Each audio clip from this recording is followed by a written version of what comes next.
Ottawa shooting, a day of chaos, leaves soldier and gunman dead. What's going on, guys? MaKaElectric. It is Thursday, the 23rd of October, 2014. I'm sure everybody is aware of what transpired in Ottawa yesterday. My thoughts to the family of the soldier who was apparently standing guard at a war memorial with an unloaded weapon. I guess that's their protocol for guard. I'll put this link. I'm sure everybody's aware of it. Second link, this is the second time in recent days that a military member has been killed in Canada. Soldier hit-and-run suspect was being tracked. Radicalized man runs over two Canadian troops. This was just a few days ago. I'll put a link to this from Sky News. We got ISIS recently come out and called for jihad against Western, military members and their families and all this.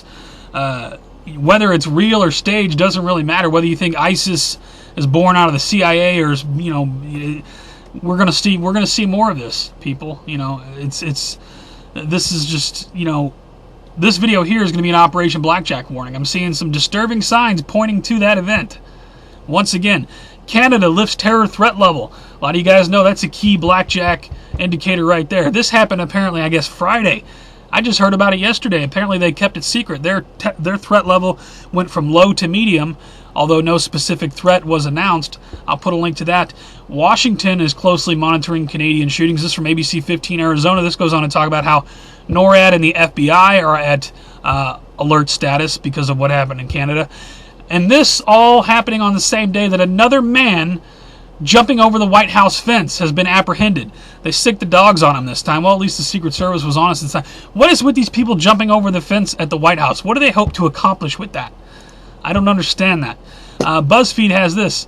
ISIS just got a new spokesman, and he's 17 years old, from Australia. Now listen to this. He says, we will put the black flag on top of Buckingham Palace until we put the black flag on top of the White House. We will not stop. That's very interesting. Buckingham Palace and the White House. The next two links under that going to be from Operation Blackjack. One slide showing Buckingham Palace, the next slide showing the White House. Is that an amazing coincidence, or what? Are they using Blackjack for their script, or was that Blackjack written for what's happening now? A lot of you guys believe a lot of you guys know that I believe that is a prophetic slideshow that came out in 2008, mainly because there's a slide in there that when translated reads, "This is not simply entertainment." I'll put a link to Operation Blackjack all the way at the bottom for those of you who are not aware of that. Got some other news going on. Check this out. While all of this is going on up in Canada, emergency agencies practice response to nuclear explosion in Times Square.